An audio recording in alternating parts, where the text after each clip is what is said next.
अपनी सरकार के गिरने से पहले बीजेपी के तानों से तंग आकर कि वो एक कमजोर प्रधानमंत्री हैं, इंदर कुमार गुजराल ने तय किया कि वो भारतवासियों और दुनिया वालों को बताएंगे कि वो भारतीय सुरक्षा को कितनी ज्यादा तरजीह देते हैं। उन्होंने मिसाइल मैन के नाम से मशहूर एपीजे अब्दुल कलाम को भारत रत्न से सम्मानित करने का फैसला लिया। इससे पहले 1952 में सीवी रमन को छोड़कर किसी वैज्ञानिक को इस पुरस्कार के लायक नहीं समझा गया था। 1 मार्च 1998 को राष्ट्रपति भवन में भारत रत्न के पुरस्कार वितरण समारोह में कलाम नर्वस थे और अपनी नीली धारी की टाई को बार बार छूकर देख रहे थे। कलाम को इस तरह के औपचारिक मौकों से चिढ़ थी जहां उन्हें उस तरह के कपड़े पहनने पड़ते थे जिसमें वो अपने आप को कभी सहज नहीं पाते थे। सूट पहनना उन्हें कभी रास नहीं आया, यहां तक कि वो चमड़े के जूतों की जगह हमेशा स्पोर्ट्स शू पहनना ही पसंद करते थे। भारत रत्न का सम्मान ग्रहण करने के बाद उन्हें सबसे पहले बधाई देने वालों में से एक थे अटल बिहारी वाजपेयी। वाजपेयी की कलाम से पहली मुलाकात अगस्त 1980 में हुई थी, जब तत्कालीन प्रधानमंत्री इंदिरा गांधी ने उन्हें और प्रोफेसर सतीश धवन को SLV-3 के सफलतापूर्वक लॉन्च के बाद प्रमुख सांसदों से मिलने के लिए बुलवाया था। कलाम को जब इस आमंत्रण की भनक मिली तो वो घबरा गए और धवन से बोले, सर मेरे पास न तो सूट है और न ही जूते, मेरे पास ले देकर मेरी चेरपू है। चेरपू तमिल में चप्पल को कहते हैं। तब सतीश धवन ने मुस्कुराते हुए उनसे कहा था, कलाम तुम पहले से ही सफलता का सूट पहने हुए हो, इसलिए हर हालत में वहां पहुंचो। मशहूर पत्रकार राज चेंगप्पा अपनी किताब वेपन्स ऑफ पीस में लिखते हैं, उस बैठक में जब इंदिरा गांधी ने कलाम का अटल बिहारी वाजपेयी से परिचय करवाया तो उन्होंने कलाम से हाथ मिलाने की बजाय उन्हें गले लगा लिया। ये देखते ही इंदिरा गांधी शरारती ढंग से मुस्कुराईं और उन्होंने वाजपेयी की चुटकी लेते हुए कहा, अटल जी लेकिन कलाम मुसलमान हैं। तब वाजपेयी ने जवाब दिया, जी हां, लेकिन वो भारतीय पहले हैं और एक महान वैज्ञानिक है। 18 दिन बाद जब वाजपेयी दूसरी बार प्रधानमंत्री बने तो उन्होंने कलाम को अपनी मंत्रिमंडल में शामिल होने का न्योता दिया। अगर कलाम इसके लिए राजी हो जाते तो वाजपेयी को न सिर्फ एक काबिल मंत्री मिलता बल्कि पूरे भारत के मुसलमानों को यह संदेश जाता कि उनकी बीजेपी की सरकार में अनदेखी नहीं की जाएगी। कलाम ने इस प्रस्ताव पर पूरे एक दिन विचार किया।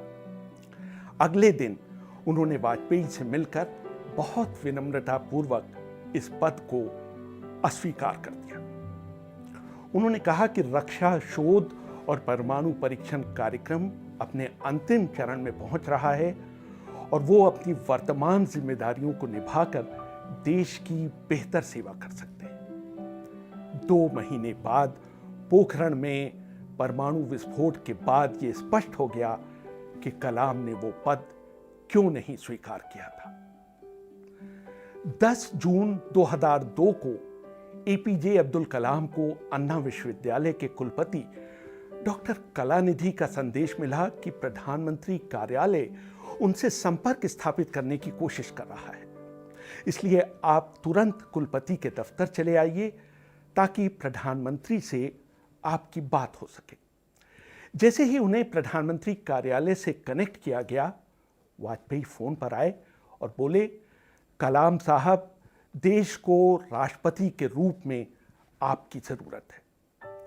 कलाम ने वाजपेयी को धन्यवाद दिया और कहा कि इस पेशकश पर विचार करने के लिए मुझे 1 घंटे का समय चाहिए। वाजपेयी ने कहा, आप समय जरूर ले लीजिए, लेकिन मुझे आपसे हां चाहिए, ना नहीं। शाम तक एनडीए के संयोजक जॉर्ज फर्नांडिस, संसदीय कार्य मंत्री प्रमोद महाजन, आंध्र प्रदेश के मुख्यमंत्री चंद्रबाबू नायडू और उत्तर प्रदेश की मुख्यमंत्री मायावती ने संयुक्त संवाददाता सम्मेलन आयोजित कर कलाम की उम्मीदवारी का ऐलान कर दिया। जब डॉक्टर कलाम दिल्ली पहुंचे तो हवाई अड्डे पर रक्षा मंत्री जॉर्ज फर्नांडिस ने उनका स्वागत किया। कलाम ने एशियाड विलेज में डीआरडीओ गेस्ट हाउस में रहना पसंद किया।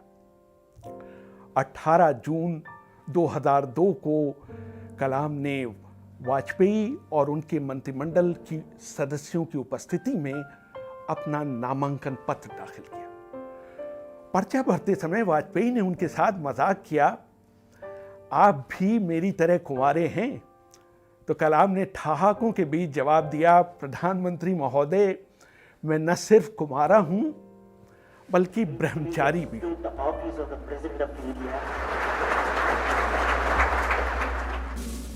कलाम के राष्ट्रपति बनने के बाद सबसे बड़ी समस्या यह आई कि वो पहनेंगे क्या। बरसों से नीली कमीज और स्पोर्ट्स शू पहन रहे कलाम राष्ट्रपति के रूप में तो वो सब पहन नहीं सकते थे। राष्ट्रपति भवन का एक दर्जी था जिसने पिछले कई राष्ट्रपतियों के सूट सिले थे। एक दिन आकर उसने डॉक्टर कलाम की भी नाप ले डाली। कलाम के जीवनीकार और सहयोगी अरुण तिवारी अपनी किताब APJ Abdul Kalam a life में लिखते हैं। कुछ दिनों बाद दर्जी कलाम के लिए 4 नए बन गले के सूट सिलकर ले आया। कुछ ही मिनटों में हमेशा लापरवाही से कपड़े पहनने वाले कलाम की काया ही बदल गई। लेकिन कलाम इससे खुद खुश नहीं थे। उन्होंने मुझसे कहा, मैं तो इसमें सांस ही नहीं ले सकता। क्या इसके कट में कोई परिवर्तन किया जा सकता है? परेशान दर्जी सोचते रहे कि क्या किया जाए। कलाम ने खुद ही सलाह दी कि आप गर्दन के पास से थोड़ा काट दीजिए। इसके बाद से कलाम के इस कट के सूट को कलाम सूट कहा जाने लगा। नए राष्ट्रपति को टाई पहनने से भी नफरत थी। बन गले के सूट की तरह टाई से भी उनका दम घुटता था। एक बार मैंने उन्हें अपनी टाई से अपना चश्मा साफ करते हुए देखा। मैंने उनसे कहा कि आपको ऐसा नहीं करना चाहिए। उनका जवाब था, टाई पूरी तरह से उद्देश्यहीन वस्त्र है, कम से कम मैं इसका कुछ तो इस्तेमाल कर रहा हूं। बहुत व्यस्त राष्ट्रपति होने के बावजूद कलाम अपने लिए कुछ समय निकाल ही लेते थे। उनको रुद्र वीणा बजाने का बहुत शौक था। डॉक्टर कलाम के प्रेस सचिव रहे एसएम खान ने मुझे बताया था कि वो वॉक करना पसंद करते थे, वो भी सुबह 10 बजे या दोपहर 4 बजे। वो अपना नाश्ता सुबह 10:30 बजे लेते थे, इसलिए उनके लंच में हमेशा देरी हो जाती थी। उनका लंच दोपहर 4:30 बजे होता था और जाहिर है फिर खाना वो रात के 12 बजे के बाद खाते थे। डॉक्टर कलाम धार्मिक मुसलमान थे और हर दिन सुबह यानी फज्र की नमाज पढ़ा करते थे। मैंने अक्सर उन्हें कुरान और गीता पढ़ते हुए भी देखा था। वो स्वामी थिरुवल्लुवर के उपदेशों की किताब थिरुकुरल तमिल में पढ़ा करते थे। वो पक्के शाकाहारी थे और शराब से उनका दूर दूर का वास्ता नहीं था। पूरे देश में निर्देश भेज दिए गए थे कि वो जहां भी ठहरे उन्हें सादा शाकाहारी खाना ही परोसा जाए। उनको महामहिम या हिज एक्सीलेंसी कहलाना भी कतई पसंद नहीं था। डॉक्टर कलाम को अपने बड़े भाई एपीजे मुथु मराइकियार से बहुत प्यार था, लेकिन उन्होंने कभी उन्हें अपने साथ राष्ट्रपति भवन में ठहरने के लिए नहीं कहा। उनके भाई का पोता गुलाम मोइनुद्दीन उस समय दिल्ली में काम कर रहा था जब कलाम भारत के राष्ट्रपति हुआ करते थे, लेकिन वो तब भी मुनेरका में किराए के कमरे में रहा करता था। मई 2006 में कलाम ने अपने परिवार के करीब 52 लोगों को दिल्ली आमंत्रित किया। ये लोग 8 दिन तक राष्ट्रपति भवन में रुके। कलाम के सचिव रहे पीएम नायर ने मुझे बताया था कि कलाम ने उनके राष्ट्रपति भवन में रुकने का किराया अपनी जेब से दिया। यहां तक कि एक प्याली चाय तक का भी हिसाब रखा गया। वो लोग एक बस में अजमेर शरीफ भी गए, जिसका किराया कलाम ने भरा। उनके जाने के बाद कलाम ने अपने अकाउंट से 3,52,000 रुपयों का चेक काटकर राष्ट्रपति भवन कार्यालय को भेजा। दिसंबर 2005 में उनके बड़े भाई एपीजे मुथुमराईकार, उनकी बेटी नाजिमा और उनका पोता गुलाम हज करने के लिए मक्का गए। जब सऊदी अरब में भारत के राजदूत को इस बारे में पता चला तो उन्होंने राष्ट्रपति को फोन कर परिवार को हर तरह से मदद देने की पेशकश की।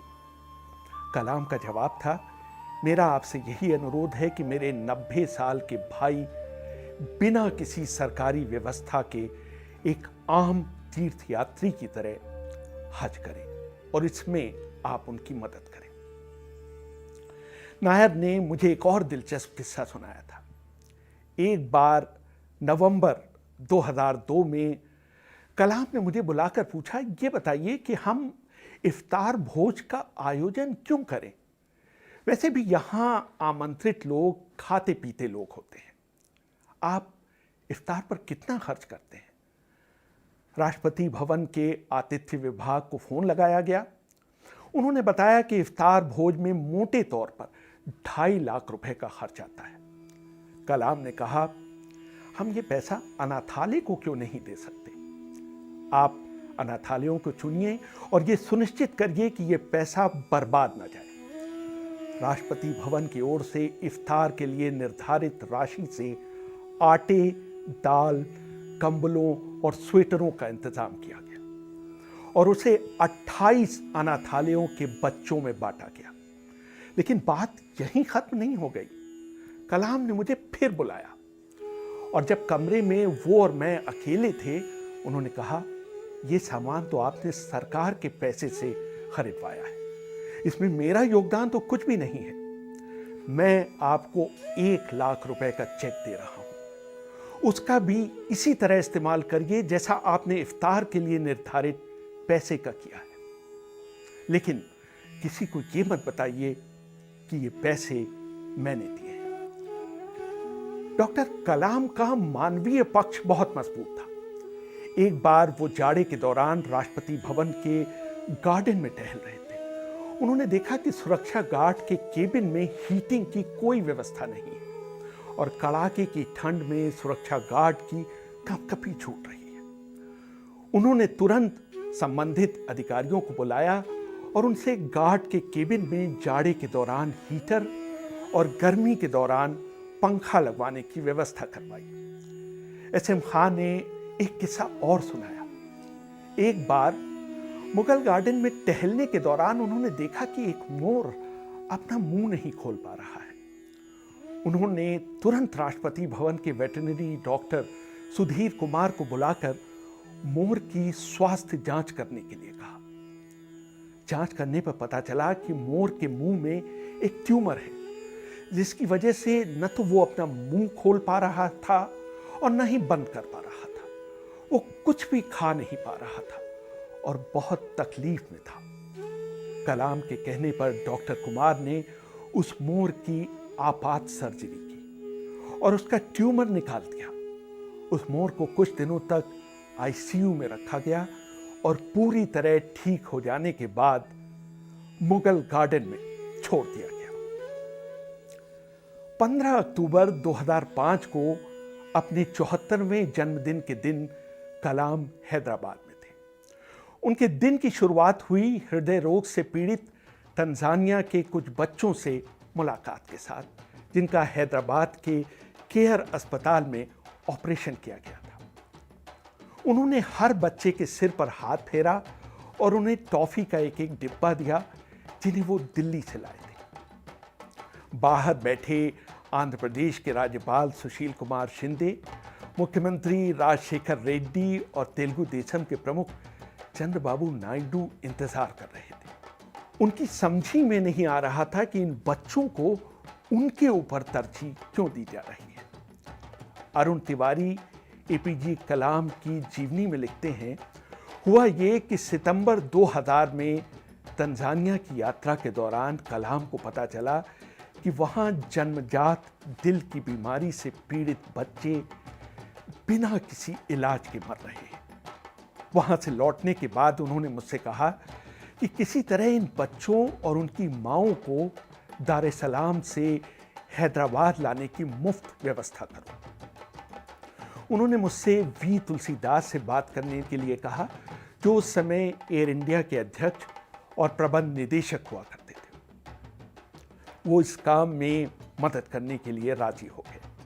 फिर केयर अस्पताल के प्रमुख डॉक्टर सोमा राजू और वहाँ के प्रमुख heart surgeon doctor Gopichand Mannam भी उनका मुफ्त इलाज करने के लिए तैयार हो गए। भारत में तंजानिया के उच्चायुक्त इवा नजारो इन बच्चों की पहचान के लिए दार ए सलाम गई।